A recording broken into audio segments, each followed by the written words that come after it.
ಗೋಪಿಕೆಯರೇ, ಈಗ ಯಾಕೆ ಅಳ್ತಿದ್ದೀರಾ? ಈಗ ನಿಮ್ಗಂತೂ ಖುಷಿ ಆಗ್ಬೇಕಲ್ವಾ? ನಿಮ್ಮೆಲ್ರ ಖುಷಿಗಾಗಿ ನನ್ ಕಂದನ ಒರಳಿಗೆ ಕಟ್ ಹಾಕಿದೀನಿ. ಬೆಳಿಗ್ಗೆಯಿಂದ ಹಸ್ಕೊಂಡಿದ್ದಾನೆ. ಈಗ ಯಾಕೆ ಬಂದಿದ್ದೀರಾ? ಮತ್ತೇನ್ ಬೇಕು? ನಿಮ್ ಮಡಕೆ ಹೊಡೆದಿರೋ ದುಃಖ ಇಲ್ಲಿವರೆಗೂ ಮುಗಿಲೇ ಇಲ್ವೇನು? ಅಥವಾ ಇನ್ನೂ ಶಿಕ್ಷೆ ಕೊಡಿಸ್ಬೇಕು ಅಂತಿದ್ದೀರಾ ನನ್ ಕಂದನ್ಗೆ? ನಂದ್ರಾಣಿ, ನಮ್ಮನ್ ಕ್ಷಮಿಸ್ಬಿಡು ನಂದ್ರಾಣಿ. ನಮ್ಮಿಂದ ದೊಡ್ಡ ತಪ್ಪಾಗೋಗಿದೆ. ತಪ್ಪು? ಎಂಥ ತಪ್ಪು? ನಂದ್ರಾಣಿ, ಕೃಷ್ಣನ ಮಡಕೆಗಳನ್ನ ಹೊಡೆದಿದ್ದೇನೋ ನಿಜ, ಆದ್ರೆ ಅದು ತೊಂದರೆ ಕೊಡೋಕಲ್ಲ, ಗೋಕುಲನ ಕಾಪಾಡೋದಕ್ಕೆ. ಗೋಕುಲನ ಕಾಪಾಡ್ತಿದ್ದ ಏನ್ ಹೇಳ್ತಿದ್ದೀರಾ ನೀವೆಲ್ರು? ನಂದ್ರಾಣಿ, ಘಾಟಾಸುರ ಇರೋದು ನಿಜ. ನಾವೆಲ್ಲ ಇವತ್ತು ಅವನ್ನ ಕಣ್ಣಾರೆ ನೋಡಿದ್ವಿ. ಹೌದು ನಂದ್ರಾಣಿ, ಕೃಷ್ಣನ ಮಡಕೆಗಳನ್ನ ಹೊಡಿತಿರ್ಲಿಲ್ಲ, ಅವನು ಘಟಾಸುರನ ಹುಡುಕ್ತಿದ್ದ. ಕೃಷ್ಣಂದೇನು ತಪ್ಪಿಲ್ಲ ನಂದ್ರಾಣಿ. ಘಟಾಸುರ ನಿಜವಾಗ್ಲೂ ಇದ್ರೆ ನನಗ್ಯಾಕೆ ಕಾಣಿಸ್ಲಿಲ್ಲ? ಏನು? ಅತ್ತೆ, ಕೃಷ್ಣಂದು ತಪ್ಪಿಲ್ಲ. ಹಾ ನಂದ್ರಾಣಿ, ಕೃಷ್ಣಂದೇನು ತಪ್ಪಿಲ್ಲ. ಕೃಷ್ಣಂದೇನು ತಪ್ಪಿಲ್ಲ.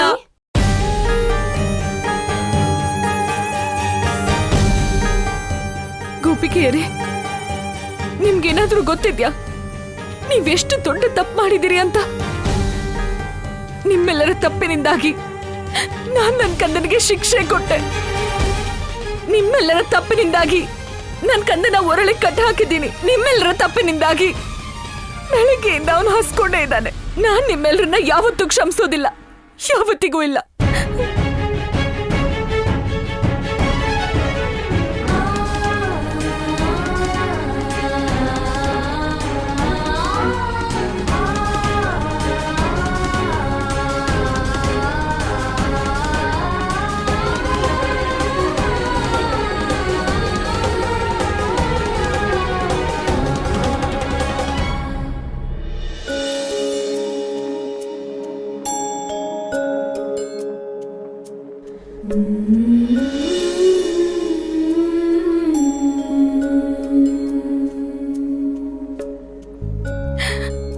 ಅಮ್ಮ, ಏನಾಯ್ತಮ್ಮ? ನೀನ್ ಯಾಕೆ ಕಳ್ತಿದ್ಯಾ?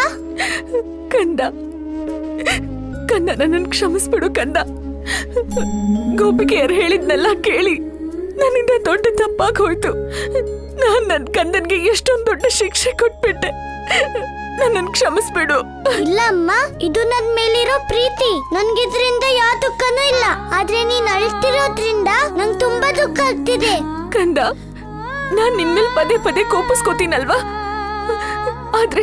ಆದ್ರೆ ನೀನ್ ಯಾವತ್ತೂ ನಿನ್ನ ಅಮ್ಮನ ಮೇಲೆ ಕೋಪ ಮಾಡ್ಕೋಬೇಡ ಕಂದ. ನಿನ್ನಮ್ಮನಿಂದ ತಪ್ಪಾಗೋಯ್ತು ಕಂದ, ಕ್ಷಮಿಸ್ಬಿಡು. ಅಮ್ಮ, ನನ್ನ ಹತ್ರ ಕ್ಷಮೆ ಕೇಳ್ಬೇಡ. ಮೊದ್ಲು ನನ್ನ ಈ ಹಗ್ಗದಿಂದ ಬಿಡ್ಸಮ್ಮ. ನೀನ್ ಕಟ್ಟಿರೋ ಹಗ್ಗ ಬಿಚ್ಚಲಿಲ್ಲ ಅಂದ್ರೆ ನಾನ್ ನಿನ್ನ ಹೇಗ್ ಅಪ್ಕೊಳ್ಳೋದು ಹೇಳು? ಹಾ ಕಂದ, ಈಗ್ಲೇ ಬಿಡಿಸ್ತೀನಿ ನಿನ್ನ. ನಾರಾಯಣ ನಾರಾಯಣ ಪ್ರಭು, ನಂದಪುತ್ರನ ಈ ಪರಿಹಾಸದಲ್ಲಿಯೂ ಎಷ್ಟು ದೊಡ್ಡ ಸತ್ಯವಡಗಿದೆ.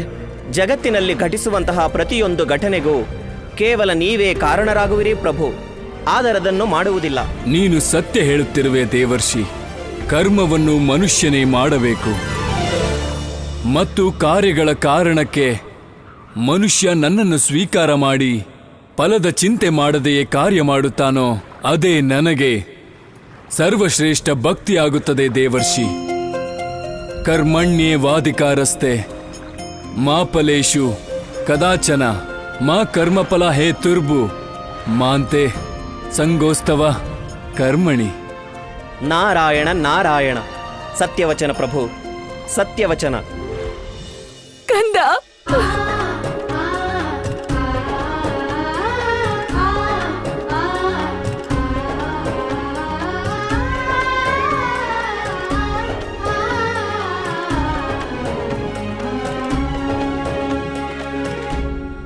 ಅಳ್ಬೇಡ ಅಮ್ಮ. ನಾನಂತೂ ಮೊದ್ಲೇ ಹೇಳಿದ್ದೆ, ತಪ್ಪು ಗೋಪಿಕೆಯರ್ದು ಅಲ್ಲ, ನಂದು ಅಲ್ಲ. ತಪ್ಪು ಮಡ್ಕೆಗಳ್ದು. ನಾನು ಗುರಿ ಇಡ್ಬೇಕಾದ್ರೆ ಅರ್ಥ ಬಂತು. ನಾನ್ ಮಡ್ಕೆ ಹೊಡೆಯೋದಿಕ್ ಅಷ್ಟೇ ಕಾರಣ ಆಯ್ತಮ್ಮ. ಕಂದ, ನನಗ್ ನಿನ್ನ ಈ ಮಾತುಗಳೆಲ್ಲ ಅರ್ಥ ಆಗೋದಿಲ್ಲ. ಆದ್ರೆ ನಂಗೆ ಇಷ್ಟಂತೂ ಖಂಡಿತ ಅರ್ಥ ಆಯ್ತು. ನಾನು ನಿನ್ನ ಒರಳಿ ಕಟ್ಟಾಕಿ ತುಂಬಾನೇ ದೊಡ್ಡ ತಪ್ಪು ಮಾಡ್ದೆ ಅಂತ. ಅಮ್ಮ, ಏನಾದ್ರೂ ತಪ್ಪಾಗಿದ್ರೆ ಈಗ್ಲೇ ಪ್ರಾಯಶ್ಚಿತ್ತ ಮಾಡ್ಕೋ. ನಿನ್ ಕಂದಂಗೆ ನಿನ್ ಕೈಯಿಂದಾನೆ ದೀಪಾವಳಿಯ ಊಟ ತಿನ್ಸು. ಕೃಷ್ಣ, ಓ ರಾಧೆಯ ಕೃಷ್ಣ, ಕೃಷ್ಣ, ಓ ಕೃಷ್ಣ, ನೋಡು, ನಾನ್ ನಿನ್ಗೋಸ್ಕರ ಬರ್ಸಾನದ ಪೇಡ ತಗೊಂಡ್ಬಂದಿದ್ದೀನಿ. ನನಗ್ ಗೊತ್ತಿದೆ, ಗೋಕುಲದ ಬೆಣ್ಣೆಗೆ ಯಾವುದು ಸಾಟಿ ಇಲ್ಲ. ಆದ್ರೆ ನಮ್ ಬರ್ಸಾನದ ಪೇಡಾಗಿ ಸಮನಾಗಿರೋ ಸಿಹಿ ಇಡೀ ಬ್ರಜಮಂಡಲದಲ್ಲಿ ಯಾವುದೂ ಇಲ್ಲ. ಹಾ, ಮತ್ತಿನ್ನೇನು, ನಾನು ಈ ಪೇಡ ನಿನಗ್ ತಿನ್ನಿಸ್ತೀನಿ. ಈ ಪೇಡ ತಿಂದಾದ್ಮೇಲೆ ನೀನ್ ಯಾವತ್ತೂ ಯಶೋದೆ ಅಮ್ಮನ್ ಕಷ್ಟ ಕೊಡೋದೇ ಇಲ್ಲ. ಕೊಡಿ ಅತ್ತೆ, ನನ್ ಕೈಗೆ ಪೇಡ ಕೊಡಿ.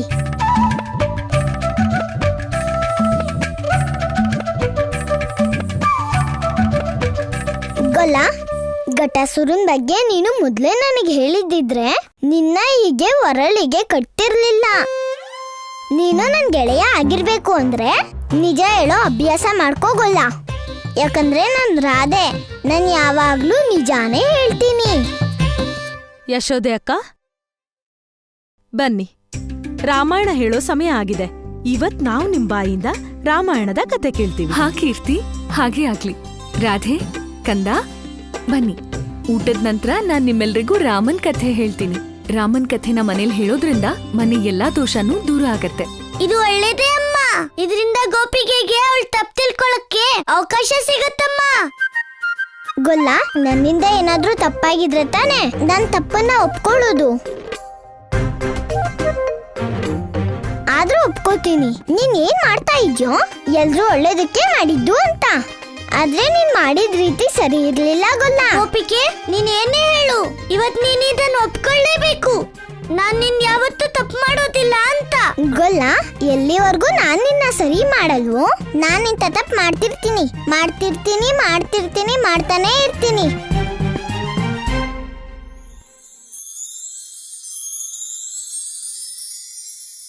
ನಿಮ್ ಯುದ್ಧಾಭ್ಯಾಸನ ನೀವ್ ಆಮೇಲೆ ಮಾಡ್ಕೊಳ್ಳಿ. ಮೊದ್ಲು ನಡೀರಿ, ಊಟ ಮಾಡಿ ನಾನ್ ನಿಮ್ಮೆಲ್ರಿಗೂ ಕತೆ ಹೇಳ್ತೀನಿ.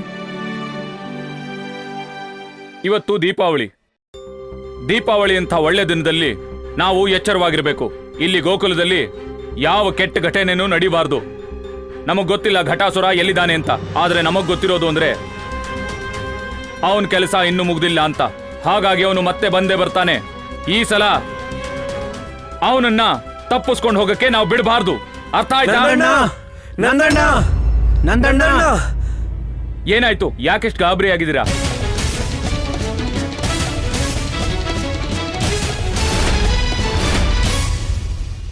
ಭಗವಂತ ರಾಮನ್ ನಿರ್ಧಾರ ಗಟ್ಟಿಯಾಗಿತ್ತು. ತಾಯಿ ಕೈಕೇಯಿ ಕೊಟ್ಟಿರೋ ವಚನನ ಪಾಲನೆ ಮಾಡೋದಕ್ಕೆ.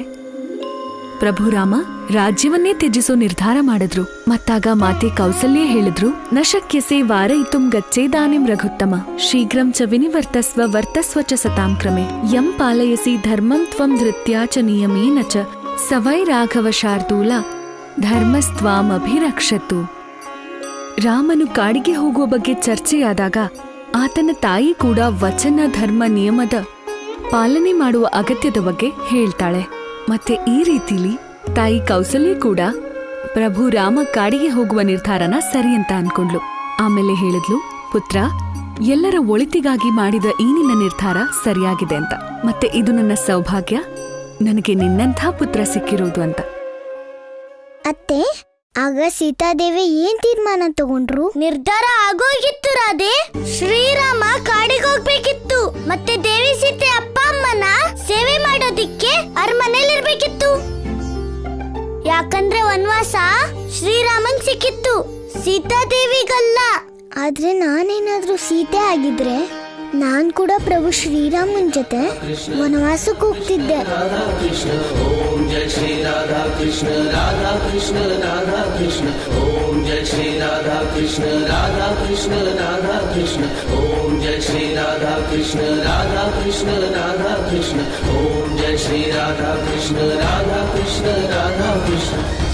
ಯಾವ ಹುಡುಗ ಹುಡುಗಿ ರಾಮ ಸೀತೆ ವೇಷ ಹಾಕ್ಬೇಕಾಗಿತ್ತು, ಅವರು ಏಕಾಏಕಿ ಹುಷಾರ್ ತಪ್ಪಿದ್ದಾರೆ. ಏನು? ಹೌದು ನಂದಣ್ಣ, ನನಗನ್ಸುತ್ತೆ ಗೋಕುಲದಲ್ಲಿ ರಾಮ ಸೀತೆ ಮೆರವಣಿಗೆ ಈ ವರ್ಷ ನಡೆಯಲ್ಲ ಅಂತ. ನೀವೇನ್ ಹೇಳ್ತಾ ಇದ್ದೀರಾ? ಇದು ನಮ್ ಪರಂಪರೆ. ರಾಮ ಸೀತೆ ಮೆರವಣಿಗೆ ಮಾಡ್ದೆ ನಮ್ ದೀಪಾವಳಿ ಪೂರ್ಣ ಆಗಲ್ಲ. ಹಿಂದಿನಿಂದ ನಡ್ಕೊಂಡ್ ಬಂದಿರೋ ಈ ಪರಂಪರೆನ ನಿಲ್ಸೋದ್ ಸರಿಯಲ್ಲ. ಆದ್ರೆ ನಂದಣ್ಣ, ರಾಮ ಸೀತೆ ಇಲ್ದೆ ಈ ಮೆರವಣಿಗೆ ನಡೆಯೋದಾದ್ರೂ ಹೇಗೆ? ಸೀತೆ, ನನ್ಗೋಗೋದಿಕ್ ಬಿಡು ಸೀತೆ. ನಾನಿನ್ ಒಂದ್ ಕ್ಷಣನೂ ಅಯೋಧ್ಯೆಯಲ್ಲಿರಕ್ಕಾಗಲ್ಲ.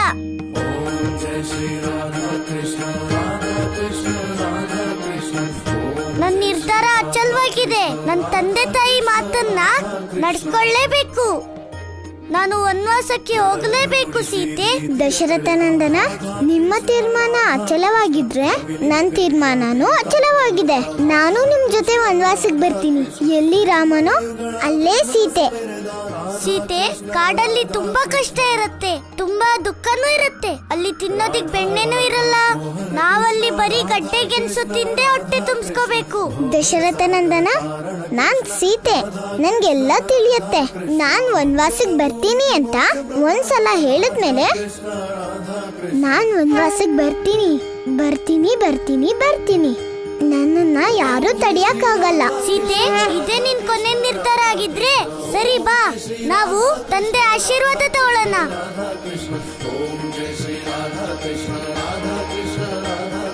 ಪಿತಾಶ್ರೀ, ಪಿತಾಶ್ರೀ, ನಮಗೆ ವನವಾಸಕ್ಕೆ ಹೋಗಕ್ಕೆ ಅಪ್ಪಣೆ ಕೊಡಿ ಪಿತಾಶ್ರೀ. ಕೃಷ್ಣ, ಏನ್ ಹೇಳ್ತಾ ಇದೀಯ ನೀನು?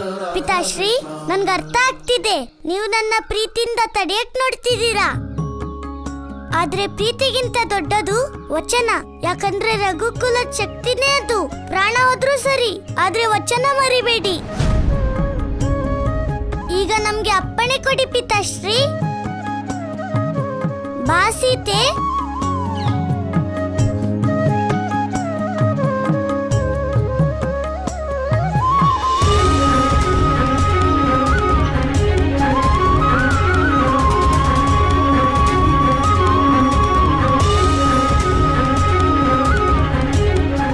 ಇವರಿಬ್ರಿಗೆ ಏನಾಗಿದೆ? ನಂದಣ್ಣ, ಇಬ್ರಿಗೂ ಏನೂ ಆಗಿಲ್ಲ. ಇವ್ರ ಮೇಲೆ ನಂದ್ರಾಣಿ ಹೇಳಿದ ರಾಮಾಯಣದ ಕತೆ ದೊಡ್ಡ ಪ್ರಭಾವ ಬೀರಿದೆ. ನೋಡಿ, ಇಬ್ರು ಹೇಗೆ ರಾಮ ಸೀತೆ ಹಾಗೆ ನಡ್ಕೊಳ್ತಿದ್ದಾರೆ.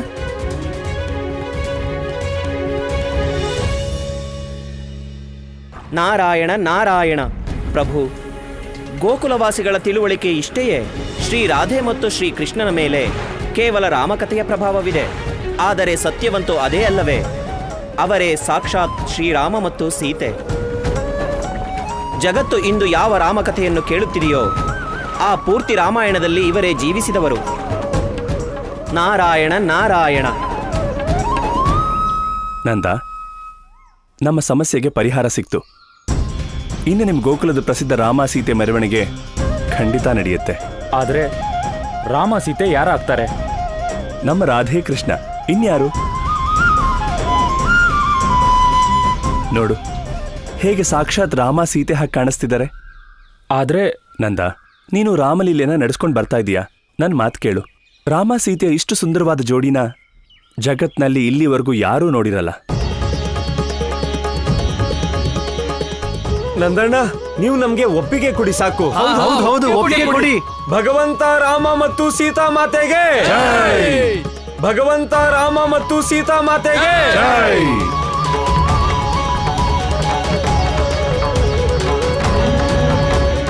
ಮಗಳೇ, ನೀನು ಹೇಳಿದ ಹಾಗೆ ನಾನು ಅಕ್ರೂರರಿಗೆ ಮೃತ್ಯು ಒಟ್ಟಿ ಕೊಟ್ಟಿದ್ದೀನಿ. ನಾನಿನ್ನು ಹೊರಡ್ತೀನಿ. ಅಣ್ಣ, ಇನ್ನೂ ನಿಮ್ಮ ಜವಾಬ್ದಾರಿ ಪೂರ್ತಿ ಮುಗಿದಿಲ್ಲ. ನೀವು ಗೋಕುಲಕ್ಕೆ ಹೋಗಿ ಈ ವಿಷಯವನ್ನ ರಾಣಿ ರೋಹಿಣಿಗೆ ತಿಳಿಸಬೇಕು. ಆಗಲೇ ನಮ್ಮ ಯೋಜನೆ ಸಫಲವಾಗುವುದು. ಮಗಳೇ, ಚಿಂತೆ ಮಾಡಬೇಡಮ್ಮ. ನಿನ್ನ ಯೋಜನೆ ಖಂಡಿತ ಸಫಲ ಆಗುತ್ತೆ. ಈ ವರ್ಷದ ದೀಪಾವಳಿನ ನಾನು ಗೋಕುಲದಲ್ಲೇ ಆಚರಿಸ್ತೀನಿ.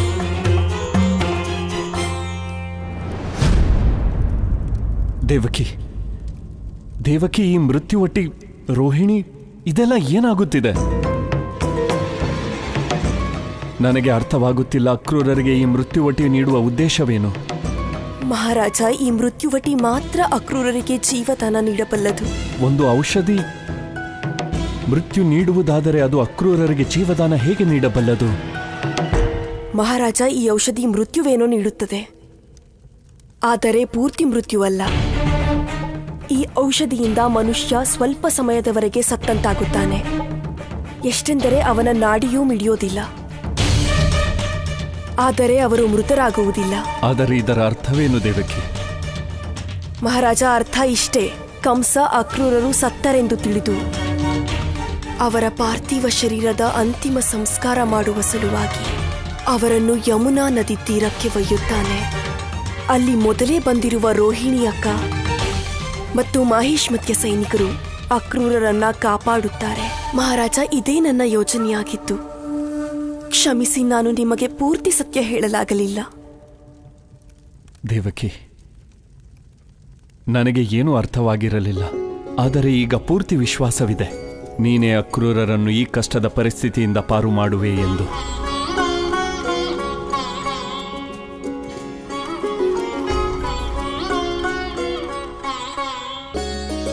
ಎಲ್ಲ ಹೇಳಿ ಸೀತಾಪತಿ ಶ್ರೀರಾಮಚಂದ್ರನಿಗೆ ಜಗಜ್ಜನನಿ ಸೀತಾ ಮಾತೆಗೆ ತ್ರೇತಾಯುಗದ ಸೀತಾ ರಾಮ ದ್ವಾಪರ ಕಾದನು ರಾಧಾ ಶ್ಯಾಮ. ತ್ರೇತಾಯುಗದ ಸೀತಾ ರಾಮ ಎರಡು ಯುಗಗಳ ಮಿಲನವಿಂದು ರಾಮಕೃಷ್ಣರ ಯುಗಳದಿನಿಂದು ರಾಮ ಸೀತೆಯರ ಜೋಡಿಯು ಮೆರೆಯೇ ವಿಷ್ಣು ಲಕ್ಷ್ಮಿ ಯುಗದಂತೆಯೇ ಸೆಳೆಯೇ.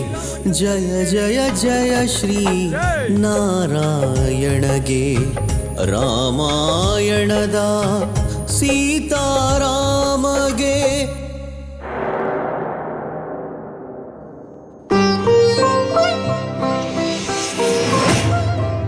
ಪ್ರಭು, ತ್ರೇತಾಯುಗದಲ್ಲಿ ನಾನು ನಿಮ್ಮ ಬಾಲ್ಯ ರೂಪದ ದರ್ಶನ ಮಾಡಿರಲಿಲ್ಲ. ಆದರೆ ಈ ದ್ವಾಪರ ಯುಗದಲ್ಲಿ ನಿಮ್ಮ ಈ ಬಾಲರೂಪವನ್ನು ನೋಡಿ ನನ್ನ ಮನಸ್ಸಿನ ಆಸೆ ಪೂರ್ತಿಯಾಯಿತು. ಇನ್ನು ನನಗೆ ಮುಕ್ತಿ ದೊರೆಯಲಿ ಬಿಡಲಿ, ಆದರೆ ನನ್ನ ಜೀವನದ ಉದ್ದೇಶ ಪೂರ್ತಿಯಾಗಿದೆ. ಜೈ ಶ್ರೀರಾಮ್. ನನಗೆ ಅರ್ಥ ಆಯ್ತು ಪ್ರಭು. ನೀವು ರಾಮನ ವೇಷ ತೊಟ್ಟು ಬಂದಿರೋದು ನೋಡಿದ್ರೆ ನನಗೆ ಮುಕ್ತಿ ಸಿಗುತ್ತೆ ಅನ್ಸುತ್ತೆ. ಆದರೆ ಅದಕ್ಕೆ ನಾನು ನಿಮ್ಮ ಮುಂದೆ ಬರಬೇಕಾಗತ್ತೆ. ರಾಮನ ಯುಗ ಗೋಕುಲದಲ್ಲಿ ಬಂದು ಧರ್ಮ ಕರ್ಮ ಗತಿ ಕಲಿಸಲಿಕೆಂದು ಪುಣ್ಯಕ್ಕಿಂತ ಪಾಪ ಹೆಚ್ಚದಂತೆ ಲೀಲೆಯ ಕೃಷ್ಣನು ಗೈದಿಹನಂತೆ ಭಕ್ತರ ಭಕ್ತಿಗೊಲಿದು ಬರುತ್ತಿಹನು ಕಷ್ಟ. ನೋಡಿದ್ಯಾ ರಾಧೆ ಹಾಗೂ ಕೃಷ್ಣ ಈ ರಾಮ ಸೀತೆಯ ಮುದ್ದಾದ ರೂಪದಲ್ಲಿ ಸುಂದರವಾಗಿ ಕಾಣ್ತಿದ್ದಾರೆ. ನೀವ್ ಹೇಳಿದ್ ನಿಜಾನೇ. ನಮ್ ಮಗಳು ರಾಧೆ ಅಂತೂ ಸಾಕ್ಷಾತ್ ಮಾತೆ ಲಕ್ಷ್ಮಿ ತರಾನೇ ಕಾಣಿಸ್ತಿದ್ದಾಳೆ. ನನಗೆ ಮೊದಲಿಂದ ಅನ್ಸಿತ್ತು ರಾಧೆ ಕೃಷ್ಣ ನಡುವೆ ಯಾವುದೋ ದಿವ್ಯವಾದ ಸಂಬಂಧ ಇದೆ ಅಂತ. ಅದನ್ನ ನಾವು ನೋಡೋಕ್ಕೂ ಆಗ್ತಿಲ್ಲ ಅಥವಾ ಅರ್ಥ ಮಾಡ್ಕೊಳ್ಳೋಕ್ಕೂ ಆಗ್ತಿಲ್ಲ. ಆದ್ರೆ ರಾಧೆ ಕೃಷ್ಣನ್ ಈ ರೂಪ ನೋಡಿದ್ಮೇಲೆ ನಮ್ಮ ಎಲ್ಲಾ ಸಂದೇಹನೂ ದೂರ ಆಗ್ತಿದೆ. ಇವತ್ ನಮ್ ಕಣ್ಣಿಗೆ ಕೌದಿರೋ ಭ್ರಮೆ ಅನ್ನೋ ಪರದೆ ಸರ್ಸೋಕೆ ಅಂತಾನೆ ರಾಧೆ ಕೃಷ್ಣ ಇಬ್ರೂನು ಈ ರೂಪದಲ್ಲಿ ಬಂದಿರೋ ಹಾಗಿದೆ. ನೀನ್ ಸತ್ಯವಾಗ್ಲೂ ನನ್ನ ಮನಸ್ಸಿನ ಮಾತನ್ನು ಹೇಳ್ದೆ ಕೀರ್ತಿ. ನನಗೆ ಹೇಗೆ ಅನಿಸ್ತಿದೆ ಅಂದ್ರೆ ಜನ್ಮ ಜನ್ಮಾಂತರದ ಪುಣ್ಯದ ಫಲ ಆಗಿ ಇವತ್ತು ನಮ್ಮ ಜೀವನದಲ್ಲಿ ಈ ದಿವ್ಯ ಕ್ಷಣ ಬಂದಿರಬೇಕು. ನಾವಿಲ್ಲಿ ರಾಧೆ ಕೃಷ್ಣನ ರೂಪದಲ್ಲಿ ಸಾಕ್ಷಾತ್ ಮಾತೆ ಲಕ್ಷ್ಮಿ ಮತ್ತೆ ಪ್ರಭು ವಿಷ್ಣುವಿನ ದರ್ಶನ ಮಾಡ್ತಿರೋ ಹಾಗೆ.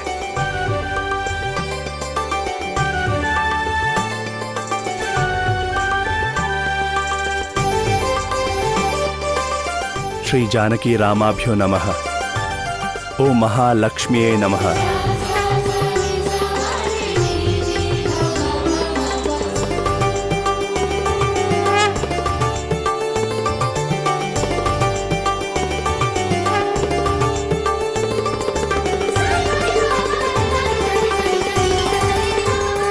ಅದ್ಭುತ, ಅಲೌಕಿಕ, ಅವಿಸ್ಮರಣೀಯ. ದೇವತೆಗಳೇ, ಇದು ಸೃಷ್ಟಿಯಲ್ಲೇ ಮೊದಲು ಜಗತ್ಪಾಲಕನಾದ ವಿಷ್ಣುವಿನ ಎರಡೂ ಅವತಾರಗಳನ್ನು ಒಟ್ಟಿಗೆ ನೋಡುವ ಸೌಭಾಗ್ಯ ನಮಗೆ ದೊರೆತಿದೆ. ಸತ್ಯವಾದ ಮಾತು ಅಗ್ನಿದೇವ. ಶ್ರೀಕೃಷ್ಣ ಹಾಗೂ ರಾಧೆಯ ರೂಪದಲ್ಲಿ ಶ್ರೀರಾಮ ಮತ್ತು ಸೀತಾಮಾತೆಯ ದರ್ಶನ ಪಡೆಯುವ ಸೌಭಾಗ್ಯ ನಮ್ಮದು. ಹೌದು, ನಾವು ಈ ದಿವ್ಯ ಕ್ಷಣದ ಲಾಭ ಪಡೆಯಬೇಕು. ಪ್ರಭು ಮತ್ತು ಮಾತೆಯ ದರ್ಶನ ಪಡೆಯಲು ಗೋಕುಲಕ್ಕೆ ಹೋಗಲೇಬೇಕು.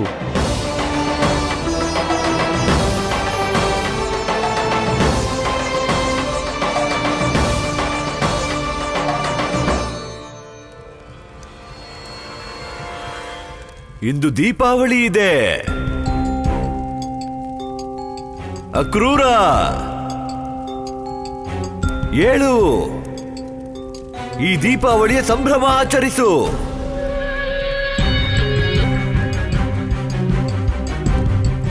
ನೋಡು, ನನ್ನ ಕೈಯಾರೆ ನಿನ್ನ ಕಾರಾಗೃಹವನ್ನು ಬೆಳಗಿಸಿದ್ದೇನೆ. ಈ ದಿನದಂದೇ ನಿನ್ನ ಭಗವಂತ ಶ್ರೀರಾಮ ರಾವಣನನ್ನು ಕೊಂದು ಲಂಕೆಯಿಂದ ಅಯೋಧ್ಯೆಗೆ ಹೋಗಿದ್ದ ಮತ್ತು ನಿನ್ನಂತಹ ಭಕ್ತರು ಅವನಿಗೆ ಜೈಕಾರ ಕೂಗಿ ಕೂಗಿ ಕೂಗಿ ಕೂಗಿ ಅವನನ್ನು ಸ್ವಾಗತ ಮಾಡಿದ್ದಿರಿ. ಏಳು, ನೀನು ಜೈಕಾರ ಕೂಗು ಭಗವಂತನಿಗೆ. ಏಳು. ಇವನು ಮಿಸುಕಾಡುತ್ತಿಲ್ಲ, ಹೊರಳಾಡುತ್ತಿಲ್ಲ, ಮಾತನಾಡುವುದಿಲ್ಲ, ಏನೂ ಇಲ್ಲ. ಇಂದು ಹಬ್ಬದ ದಿನವೂ ಇವನಿಗೆ ಜೀವನದ ಮೇಲೆ ಏಕೆಷ್ಟು ಉದಾಸೀನ ಭದ್ರಾಕ್ಷ. ನೋಡು ಭಗವಂತ, ಇವನ್ ಜೀವನ ಈಗ್ಲೇ ಬೆಣ್ಣೆ ತರ ಕರಗಿಸ್ಲಾ?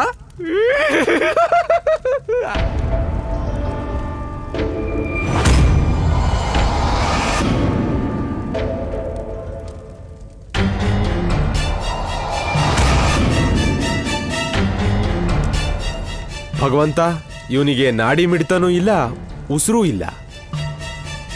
ನೋಡ್ತಾ ಇದ್ರೆ ಅವನ್ ಲೀಲೆ ಇಲ್ಲಿಗೆ ಮುಗ್ದೋಗಿರ್ಬೇಕು. ಭಗವಂತ, ನನಗನ್ಸುತ್ತೆ ಅಕ್ರೂರ ಸತ್ತನೆ.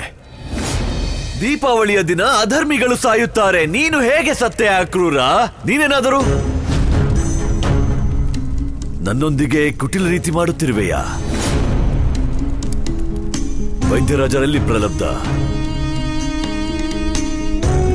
ಭಗವಂತ, ನಾನು ಇಡೀ ಅರಮನೆನೆಲ್ಲ ಹುಡುಕ್ ನೋಡ್ದೆ, ಆದ್ರೆ ಈ ರಾಜ್ಯವೈದ್ಯ ಎಲ್ಲೂ ಇಲ್ಲ ಭಗವಂತ.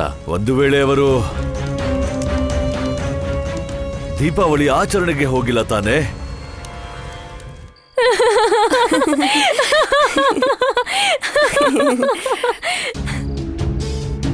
ನಾಲ್ಕು ಕಡೆ ಕಣ್ಣಿಡಿ, ಅದೇನ್ ಬೇಕಾದ್ರೂ ಆಗ್ಲಿ, ಕಂಸನ ಯಾವುದೇ ರಾಕ್ಷಸ ದೀಪಾವಳಿಯ ಈ ಹಬ್ಬದ ದಿನ ಗೋಕುಲದೊಳಗೆ ಕಾಲಿಡಬಾರ್ದು. ಮತ್ತೆ ಘಟಾಸುರ ಅಂತೂ ಬರಲೇಬಾರ್ದು. ಇಲ್ಲಿ ಕೇಳಿ, ಯಾರಾದ್ರೂ ನನಗೆ ತಿಳಿಸ್ತೀರಾ ದೇವಿ ರೋಹಿಣಿ ಗೋಕುಲದಲ್ಲಿ ಎಲ್ಲಿರ್ತಾರೆ?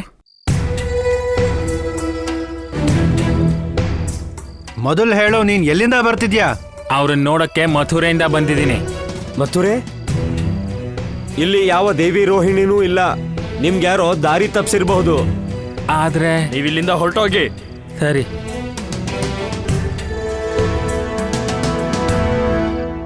ಇವನು ದೇವಿ ರೋಹಿಣಿ ಬಗ್ಗೆ ಯಾಕೆ ಹೇಳ್ತಿದ್ದ? ನನ್ಗನ್ಸತ್ತೆ ಇವನು ಖಂಡಿತ ಕಂಸನ ಗುಪ್ತಚರನೇ ಇರಬೇಕು.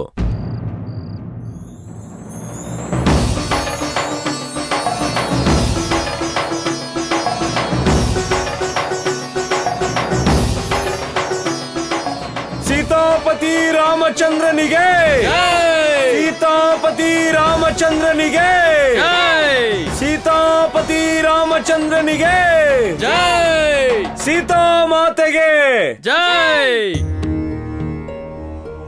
ನವ ಕಂಜ ಲೋಚನ ಕಂಜ ಮುಖಕರ ಕಂಜ ಪದ ಕಂಜಾರುಣಂ. ಯಾರ ನೇತ್ರವು ಅರಳಿದ ಕಮಲದಂತಿರುವುದೋ, ವದನ ಹಸ್ತಪಾದಗಳು ಕೆಂಪು ಕಮಲದಂತೆಯೇ ಇರುವವೋ, ಯಾರಿಂದ ಜನ್ಮ ಮರಣಗಳ ದಾರುಣ ದುಃಖಗಳಿಗೆ ಮುಕ್ತಿ ಸಿಗುವುದೋ, ಆ ಪರಮಾತ್ಮನ ಬಾಲರೂಪವನ್ನು ಕಂಡು ನಾನು ಧನ್ಯನಾದೆ. ಸೀತಾ ಮಾತೆಗೆ ಜೈ. ಪ್ರಣಾಮ ಗುರುದೇವ. ನಾವು ನಿಮಗಾಗೆ ಕಾಯ್ತಿದ್ವಿ. ನಮ್ಮ ಆಸೆ ಅಂದ್ರೆ ರಾಮ ಸೀತೆ ಆರ್ತಿನ ನೀವೇ ಮಾಡಬೇಕು ಅಂತ. ಇದು ನನ್ನ ಸೌಭಾಗ್ಯವಾಗಿದೆ ನಂದ. ಗೋಕುಲವಾಸಿಗಳೇ, ತ್ರೇತಾಯುಗದಲ್ಲಿ ಇದೇ ದಿನ ರಘುರಾಮ ಅಧರ್ಮದ ಅಂತ್ಯ ಮಾಡಿ ಧರ್ಮದ ರಕ್ಷಣೆ ಮಾಡಿ ಅಯೋಧ್ಯೆಗೆ ಮರಳಿದ್ದ. ಅವನು ಈ ಘೋಷಣೆ ಮಾಡಿದ್ದ: ಯದಾ ಯದಾ ಹಿ ಧರ್ಮಸ್ಯ ಗ್ಲಾನಿರ್ಭವತಿ ಭಾರತ ಅಭ್ಯುತ್ಥಾನಂ ಧರ್ಮಸ್ಯ ತದಾತ್ಮಾನಂ ಸೃಜಾಮ್ಯಹಂ. ಅರ್ಥವಿಷ್ಟೇ, ಜಗತ್ತಿನಲ್ಲಿ ಎಂದು ಧರ್ಮದ ನಾಶವಾಗುವುದೋ ಅಂದು ಅವನು ಮತ್ತೆ ಅವತರಿಸುತ್ತಾನೆ.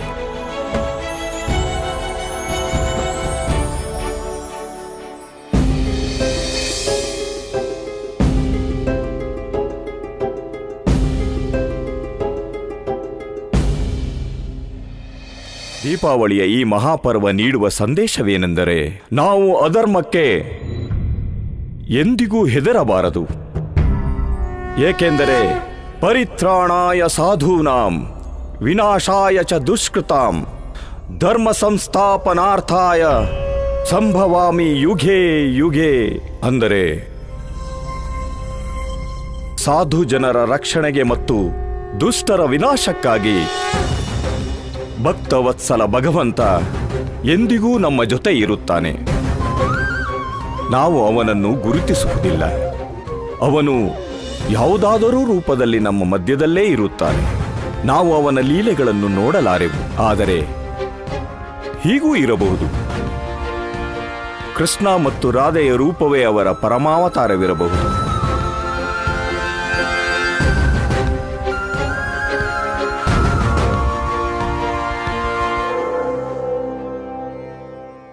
ಇಲ್ಲಿಂದ ನಾನು ಪ್ರಭುವಿನ ಆರತಿಯಲ್ಲಿ ಭಾಗಿಯಾಗೋಕ್ಕಾಗಲ್ಲ. ಅದಕ್ಕಾಗಿ ನಾನು ಸರಿಯಾದ ಜಾಗಕ್ಕೆ ಹೋಗಬೇಕು. ಇಂದು ನಾವು ರಾಮ ಮತ್ತು ಸೀತೆಯರಿಗೆ ಮಾಡುವ ದಿವ್ಯ ಆರತಿ ಹೇಗಿರಬೇಕೆಂದರೆ ಅವರೇ ಸಾಕ್ಷಾತ್ ನಮ್ಮ ಮುಂದೆ ಇರುವರೆಂಬಂತೆ.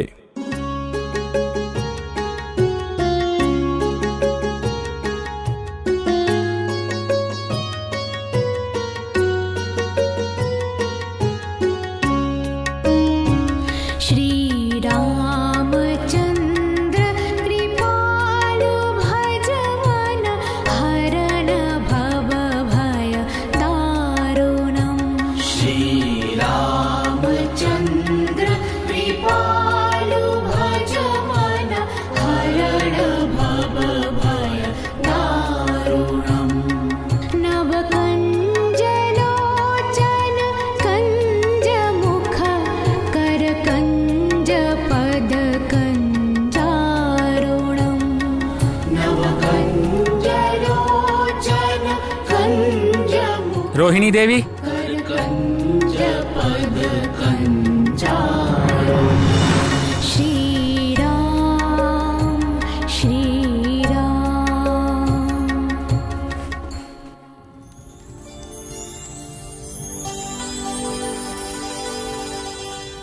ಮಹಾರಾಜ, ದೀಪಾವಳಿಯ ಈ ಹಬ್ಬ ಕೇವಲ ಧರ್ಮದ ವಿಜಯದ ಹಬ್ಬ ಮಾತ್ರವಲ್ಲ, ಬದಲಿಗೆ ಧರ್ಮದ ಮೇಲೆ ನಂಬಿಕೆ ಇಡುವ ಹಬ್ಬವೂ ಹೌದು. ನಿನ್ನ ಮಾತು ಸತ್ಯ ದೇವಕಿ. ಪ್ರಭು ಶ್ರೀರಾಮ ಇಂದಿನ ದಿನ ಅಧರ್ಮದ ಅಂತ್ಯ ಮಾಡಿ ಸಂಪೂರ್ಣ ಜಗತ್ತಿಗೆ ಈ ಸಂದೇಶ ನೀಡಿದ್ದಾರೆ. ಧರ್ಮದಿಂದ ನಡೆದುಕೊಳ್ಳುವವರಿಗೆ ಎಂದಿಗೂ ಜಯವೇ ಸಿಗುವುದು. ಅಧರ್ಮ ಎಂದಿಗೂ ನಾಶವಾಗುತ್ತದೆ. ಅಧರ್ಮ ರಾವಣನಿಂದಾಗಲಿ ಅಥವಾ ಅನಾಚಾರಿ ಕಂಸನಿಂದ.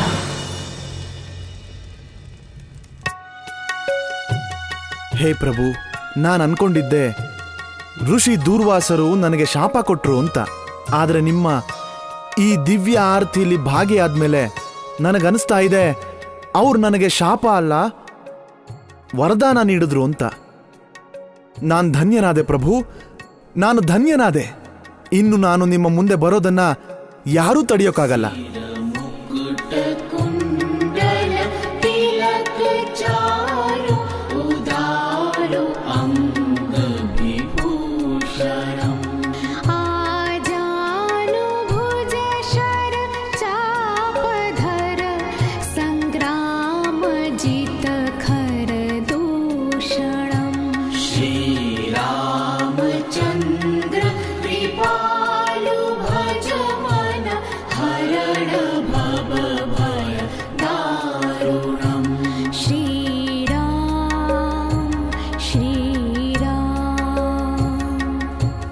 ಹೇಳಿ ಸೀತಾಪತಿ ರಾಮಚಂದ್ರನಿಗೆ ಜೈ.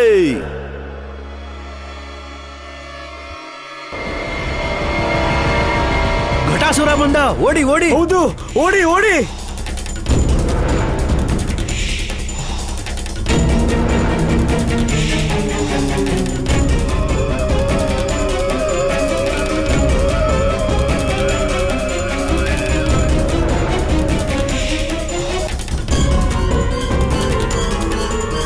ಘಟಾಸುರ, ಇವತ್ ನೀನ್ ಇಲ್ಲಿ ಬಂದು ತುಂಬಾ ದೊಡ್ಡ ತಪ್ಪು ಮಾಡಿದ್ಯಾ.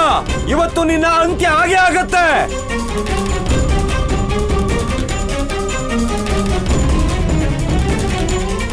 ಮಡಿಕಾಸುರ? ಇವನು ಯಾರೇ ಆಗಿರಲಿ, ಆದರೆ ರಾಕ್ಷಸನಲ್ಲ. ಪ್ರಭು ಶ್ರೀರಾಮನ ಪವಿತ್ರ ಆರತಿಯಲ್ಲಿ ಯಾವ ಅಸುರನೂ ಪ್ರವೇಶಿಸಲಾರ. ಇವನ್ ಯಾರು? ನಾನು ಋಷಿ ದೂರ್ವಾಸ ನಿನಗೆ ಶಾಪ ನೀಡುತ್ತೇನೆ. ಈ ಮಡಿಕೆಯಲ್ಲಿ ಬಂಧಿಸಲ್ಪಟ್ಟು ಸಪ್ತ ನದಿಗಳಲ್ಲೂ ಅಲೆಯುತ್ತಿರು. ಇವನು ದೂರ್ವಾಸ ಋಷಿಯಿಂದ ಶಾಪ ಹೊಂದಿದ ಪ್ರಭು ಶ್ರೀರಾಮನ ಪರಮಭಕ್ತ ಕೇವಟ. ಎಷ್ಟೋ ವರ್ಷಗಳಿಂದ ತನ್ನ ಮುಕ್ತಿಗಾಗಿ ಅಲೆದಾಡುತ್ತಿದ್ದಾನೆ. ಮತ್ತಿವನ ಉದ್ಧಾರ ಕೇವಲ ಆ ಪ್ರಭು ನಾರಾಯಣನಿಂದ ಮಾತ್ರ ಸಂಭವವಾಗುತ್ತದೆ.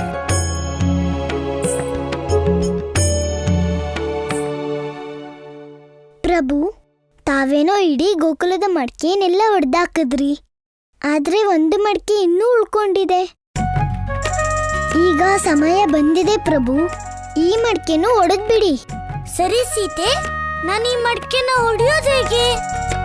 ನನ್ನ ಹತ್ರ ಈಗ ಏನೂ ಇಲ್ವಲ್ಲ. ಪ್ರಭು, ತಮ್ಗೆ ಆ ಚಿಂತೆ ಬೇಡ. ನಾನ್ ಸೀತೆ, ನನ್ನ ಹತ್ರ ನಿಮ್ಮೆಲ್ಲ ಸಮಸ್ಯೆಗೂ ಪರಿಹಾರ ಇದೆ. ಇದನ್ ತಗೊಳ್ಳಿ ಪ್ರಭು, ತಮ್ಮ ಮಡ್ಕೆ ಹೊಡೆಯೋ ಅಸ್ತ್ರ.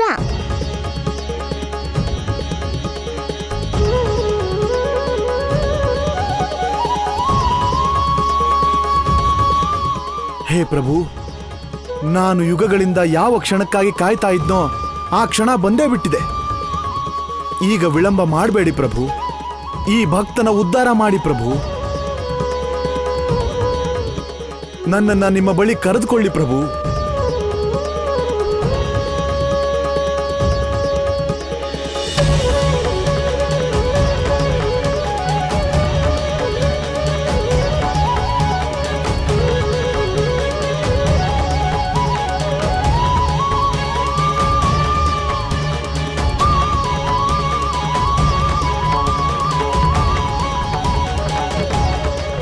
ಜೈ ಶ್ರೀರಾಮ್.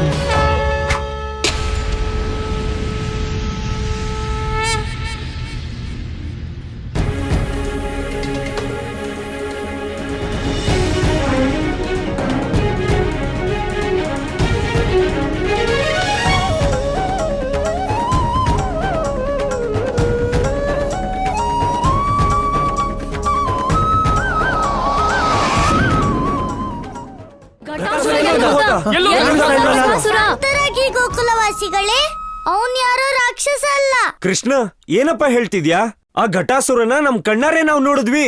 ಆತರ ರೂಪ ಕೇವಲ ಒಬ್ಬ ರಾಕ್ಷಸಂಗ್ ಮಾತ್ರ ಇರುತ್ತೆ. ತಪ್ಪು, ಅವರ ಸ್ವರೂಪ ಅಲ್ಲ, ಅವರ ಸ್ವಭಾವ ನೋಡಿ. ಅವ್ರ ಇಷ್ಟ ದಿನದಿಂದ ಇಲ್ಲೇ ಇದ್ರು, ಆದ್ರೆ ಯಾರಿಗೂ ಕೆಟ್ಟದ್ ಮಾಡ್ಲಿಲ್ಲ. ನನ್ಗನ್ಸುತ್ತೆ ಅವನ್ ಯಾರೋ ಶಾಪ ಕೊಟ್ಟಿರೋ ಪುಣ್ಯಾತ್ಮ ಆಗಿದ್ದ. ಕೇವಟನ ಉದ್ಧಾರವೇ. ಇದರ ಅರ್ಥವೇನೆಂದರೆ ಕೃಷ್ಣ ಯಾರೋ ಸಾಧಾರಣ ಬಾಲಕ ಅಲ್ಲವೇ ಅಲ್ಲ. ಅವನು ಸಾಕ್ಷಾತ್ ಪ್ರಭು ವಿಷ್ಣುವಿನ ಪರಮಾವತಾರ ಅಲ್ವಾ ಗುರುದೇವ? ಗುರುದೇವ,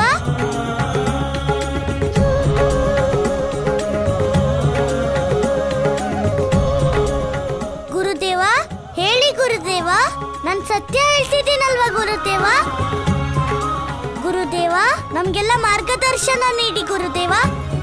ನಮ್ಮ ಅಮ್ಮ ಹೇಳ್ತಾಳೆ, ನೀವು ತ್ರಿಕಾಲ ಜ್ಞಾನಿಗಳು, ನಿಮ್ಗೆಲ್ಲ ಗೊತ್ತಿರುತ್ತೆ.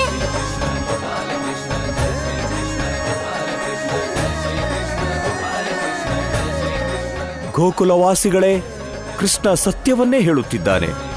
ಅವನು ಯಾವ ರಾಕ್ಷಸನೂ ಅಲ್ಲ. ಅವನು ಪ್ರಭು ರಾಮನ ಪರಮ ಭಕ್ತ ಕೇವಟ.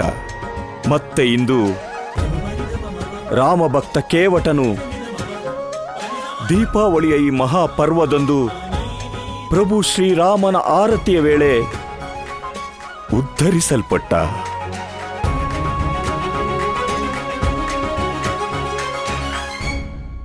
ಹೌದು, ಇವತ್ ನಮ್ಗಿದು ಗೊತ್ತಾಯ್ತು. ನಮ್ ಗೋಕುಲಕ್ ಬರೀ ರಾಕ್ಷಸರಲ್ಲ, ಪುಣ್ಯಾತ್ಮರು ಕೂಡ ಬರ್ತಾರೆ ಅಲ್ವಾ ಗುರುದೇವ? ಸೀತಾಪತಿ ರಾಮಚಂದ್ರನಿಗೆ ಜೈ. ಹೇಳಿ ಸೀತಾ ಮಾತೆಗೆ ಜೈ. ಸೀತಾಪತಿ ರಾಮಚಂದ್ರನಿಗೆ ಜೈ. ಪರಮ ಭಕ್ತ ಕೇವಟನಿಗೆ ಜೈ. ಧರ್ಮಕ್ಕೆ ಜಯವಾಗಲಿ. ಅಧರ್ಮ ನಾಶವಾಗಲಿ. ಶ್ರೀರಾಮನಿಗೆ ಜಯವಾಗಲಿ. ಕೃಷ್ಣನಿಗೆ ಜಯವಾಗಲಿ. ಧರ್ಮಕ್ಕೆ ಜಯವಾಗಲಿ. ಅಧರ್ಮ ನಾಶವಾಗಲಿ. ಇಂದು ನನ್ನ ಸಂದೇಹ ಪೂರ್ತಿ ವಿಶ್ವಾಸವಾಗಿ ಬದಲಾಗಿದೆ ಪ್ರಭು. ನೀನು ಬೇರೆ ಯಾರೋ ಅಲ್ಲ, ಸ್ವಯಂ ಸಚ್ಚಿದಾನಂದ ಸ್ವರೂಪ ಪ್ರಭು ವಿಷ್ಣುವಿನ ಪರಮಾವತಾರ ಶ್ರೀಕೃಷ್ಣ. ಇಷ್ಟು ಸಮಯವು ಸಾಕ್ಷಾತ್ ಜಗತ್ಪಾಲಕ ಶ್ರೀಹರಿ ವಿಷ್ಣುವು ನನ್ನ ಮುಂದಿದ್ದರೂ ನಾನು ಅವನನ್ನು ಗುರುತಿಸಲೇ ಇಲ್ಲ.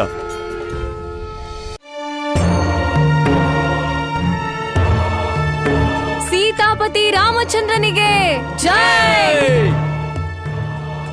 ಗುರುದೇವ, ಗುರುದೇವ, ನಮ್ಮಿಂದ ಏನಾದರೂ ತಪ್ಪಾಯ್ತೆ? ತಪ್ಪು ನಿಮ್ಮಿಂದಲ್ಲ ನಂದ, ತಪ್ಪು ನನ್ನಿಂದಾಗಿದೆ. ನಾನು ನನ್ನ ಪ್ರಭುವನ್ನು ಗುರುತಿಸಲೇ ಇಲ್ಲ. ನನಗೇನೂ ಅರ್ಥ ಆಗ್ಲಿಲ್ಲ. ನಾನು ಈ ಅಲೌಕಿಕ ಘಟನೆಯನ್ನು ಅರ್ಥ ಮಾಡಿಕೊಳ್ಳುವ ಪ್ರಯಾಸದಲ್ಲಿದ್ದೇನೆ ನಂದ. ಗುರುದೇವ, ನಾಳೆ ಮುಂಜಾನೆ ನೀವು ಎಲ್ಲ ಮಕ್ಕಳಿಗೆ ಗೋಪ ಸಂಸ್ಕಾರ ಮಾಡಬೇಕು. ಆದರೆ ನಾನೀಗಲೇ ಆಶ್ರಮಕ್ಕೆ ಹೋಗಬೇಕಾಗಿದೆ. ನನಗೆ ತಿಳಿಯಬೇಕಾಗಿದೆ, ಆ ಪರಮ ಸತ್ಯ ನನ್ನ ಕಣ್ಣೆದುರಲ್ಲೇ ಇದ್ದರೂ ನಾನೇಕೆ ಗುರುತಿಸಲಿಲ್ಲ? ಗುರುದೇವ, ಗುರುದೇವ ಅಂಥದ್ದೇನ್ ನೋಡಿದ್ರು? ಇವಾಗ ನಾವೇನ್ ನೋಡಿದ್ವೋ ಅದಂತೂ ದಿವ್ಯವಾಗಿ ಪವಾಡದ ತರ ಇತ್ತು. ರಾಮಭಕ್ತ ಕೇವಟನ ಮುಕ್ತಿ ನಮ್ ಕೃಷ್ಣನ್ ಕೈಯಿಂದ. ನಮ್ ಕೃಷ್ಣ ಅಂತೂ ಸಾಧಾರಣ ಬಾಲಕ ಖಂಡಿತ ಅಲ್ಲ. ನೀನ್ ಹೇಳಿದ್ ಸತ್ಯ. ಅವರನ್ನ ನೋಡ್ತಾ ಇದ್ರೆ ಕೃಷ್ಣನ ರೂಪದಲ್ಲಿ ಆ ದೇವ್ರೇ ನಮ್ ಕಣ್ಮುಂದೆ ಕುಳಿತಿದ್ದಾನೆ ಅನ್ಸ್ತಿದೆ. ನಂದರಾಣಿ, ನೀವು ಪುಣ್ಯ ಮಾಡಿದೀರಾ. ಕೃಷ್ಣನಂತ ದಿವ್ಯವಾದ ಮಗುಗೆ ತಾಯಿ ಆಗಿರೋದು ಅದು ಖಂಡಿತ ನಿಮ್ ಸೌಭಾಗ್ಯ. ಹಾ ನಂದರಾಣಿ, ಖಂಡಿತ ಕೃಷ್ಣ ಗೋಕುಲದ ರಕ್ಷಕನ ರೂಪದಲ್ಲಿ ನಿಮ್ಮನೇಲಿ ಹುಟ್ಟಿದ್ದಾನೆ. ನಂದಿನಿ, ಕೃಷ್ಣನ ನೋಡ್ತಿದ್ರೆ ನನಗನ್ಸುತ್ತೆ ನಮ್ಮ ಜೀವನದ ಉದ್ದೇಶ ಕೃಷ್ಣನ್ ಜೊತೆ ಸೇರ್ಕೊಂಡಿದೆ. ಹೌದು, ನೀನು ಸತ್ಯನೇ ಹೇಳ್ತಿದ್ಯಾ. ಎಷ್ಟೋ ಜನ್ಮ ಜನ್ಮಗಳಿಂದ ದುಃಖ ಮತ್ತೆ ಕಷ್ಟ ಸಹಿಸ್ಕೊಂಡು ನಾವೆಲ್ರೂ ಕೃಷ್ಣನ್ ಹುಡ್ಕೊಂಡು ಇಲ್ಲಿ ಗೋಕುಲಕ್ ಬಂದಿದೀವಿ.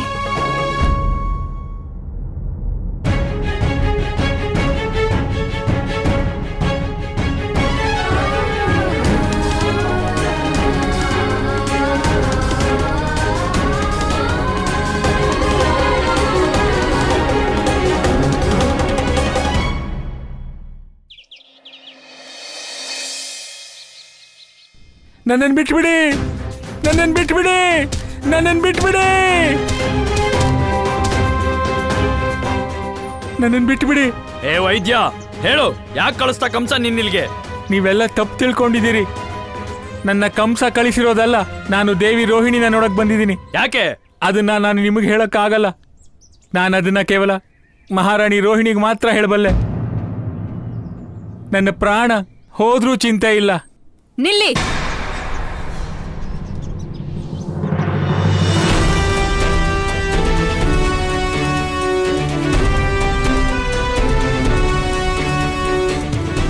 ಯಾರೂ ನಿಮ್ ಪ್ರಾಣ ತೆಗೆಯಲ್ಲ ರಾಜವೈದ್ಯರೇ.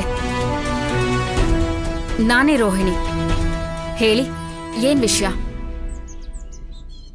ಮಹಾರಾಣಿ ರೋಹಿಣಿ, ನಿಮ್ಮ ಜೊತೆ ಏಕಾಂತದಲ್ಲಿ ಮಾತಾಡಬೇಕು. ರಾಜವೈದ್ಯರೇ, ಹೆದರ್ಬೇಡಿ. ಇವರೆಲ್ಲರೂ ನಮ್ ಕಡೆಯವ್ರೆ. ನೀವ್ ಬಂದಿರೋ ವಿಷಯ ಹೇಳಿ. ಮಹಾರಾಣಿ ದೇವಕಿ ನನ್ನನ್ನಿಲ್ಲಿ ಕಳಿಸಿದ್ದಾರೆ.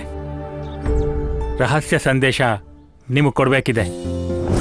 ಅಣ್ಣ, ರೋಹಿಣಿ ಅಕ್ಕನಿಗೆ ಹೇಳಿ, ಕಂಸನ ಸೈನಿಕರು ಅಕ್ರೂರರಿಗೆ ಅಂತಿಮ ಸಂಸ್ಕಾರ ಮಾಡಲು ಅವರನ್ನು ಸ್ಮಶಾನಕ್ಕೆ ಕರೆದೊಯ್ಯುತ್ತಾರೆ. ಆಗ ಅವರು ಹೇಗಾದರೂ ದೇಹವನ್ನು ಅಲ್ಲಿಂದ ಒಯ್ಯಬೇಕು. ಇದಕ್ಕಾಗಿ ಅವರಿಗೆ ಎಷ್ಟು ಕಷ್ಟವಾದರೂ ಸರಿ. ಅಂತಿಮ ಸಂಸ್ಕಾರ, ಅಕ್ರೂರರ ಸಾವು, ಇದೆಲ್ಲ ಹೇಗಾಯ್ತು? ಯಾವಾಗಾಯ್ತು? ಇಲ್ಲ ಮಹಾರಾಣಿ, ಅಕ್ರೂರರು ಇನ್ನೂ ಸತ್ತಿಲ್ಲ. ನಾನವರಿಗೆ ಮೃತ್ಯುವಟಿ ಕೊಟ್ಟು ಸ್ವಲ್ಪ ಸಮಯದ ತನಕ ಸಾವಿನ ಸ್ಥಿತಿ ಬರೋ ಹಾಗೆ ಮಾಡಿದ್ದೀನಿ. ರಾಜವೈದ್ಯರೇ, ನಂಗೆ ದೇವಕಿ ಯೋಜನೆ ಅರ್ಥ ಆಯ್ತು. ನೀವ್ ನಂಗೆ ಈ ಸಂದೇಶ ತಲುಪಿಸಿ ತುಂಬಾ ದೊಡ್ಡ ಉಪಕಾರ ಮಾಡಿದೀರಾ. ನೀವ್ ದೇವಕಿಗೆ ಹೇಳಿ ಎಲ್ಲ ಕೆಲ್ಸನೂ ಅವ್ರು ಅನ್ಕೊಂಡ ಹಾಗೆ ಆಗತ್ತೆ ಅಂತ. ನಾನು ಅಕ್ರೂರರಿಗೆ ಏನೂ ಆಗಕ್ ಬಿಡಲ್ಲ. ಹೇ ಅಂಬಾ ಭವಾನಿ, ನನಗೆ ಶಕ್ತಿ ಕೊಡಮ್ಮ. ಅಕ್ರೂರರನ್ನ ನಾನು ಆ ಪಾಪಿ ಕಂಸನಿಂದ ಕಾಪಾಡಲೇಬೇಕು.